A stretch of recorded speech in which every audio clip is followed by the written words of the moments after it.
ছাদে আসতে নিয়ে। চলচ্চিত্র ইন্ডাস্ট্রির কিছু নবীনদের প্রতারিত হওয়ার ঘটনাকে কেন্দ্র করে নির্মিত হয়েছিল রংঢং। চলচ্চিত্রটির নির্মাতা আহসান সারোয়ার। এটি নির্মাণের পর ৩ বছর সেন্সরে আটকে ছিল। গত বছর আপিলের মাধ্যমে ছাড়পত্র পেয়েছিল চলচ্চিত্র রংঢং। এবার এটির মুক্তির পালা।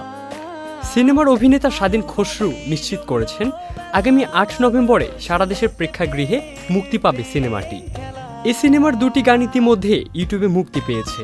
গানগুলো প্রকাশের পরেই বেশ আলোচনায় নিচ্ছেন নেটিজেনরা। এভাবে শুরু গল্পটা। রংঢং সিনেমায় প্রধান চরিত্র বা মুখ্য চরিত্র নয়, প্রায় প্রতিটি চরিত্রকেই প্রাধান্য দেওয়া হয়েছে বলে জানান এই সিনেমার নির্মাতা। মিরাক্কেল খ্যাত অভিনেতা জামিল হোসেন ঠিক তেমনই একটি চরিত্রে অভিনয় করছেন এই সিনেমায়। যার চরিত্রে প্রকাশ পায় গায়ক হওয়ার জন্য আসবেন, কিন্তু এক পর্যায়ে নিঃস্ব হয়ে যান।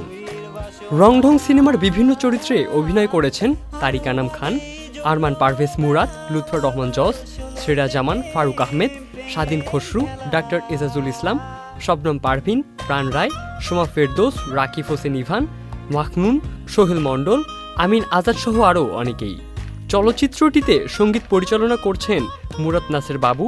এতে গান গেয়েছেন শামীম আলম বুলেট, পান্থ কানাই, রোমান্স, তাসনুফ। মনে আছে সেই প্রথম তোমাকে। ইবনে সাইদ অঙ্কুর, চ্যানেল আই। ৬৫% পর্যন্ত বিদ্যুৎ বিল সাশ্রয় করে আপনাকে রাখে প্রশান্তিতে। ওয়ালটন ফ্যান হাওয়া বদলে দেয়।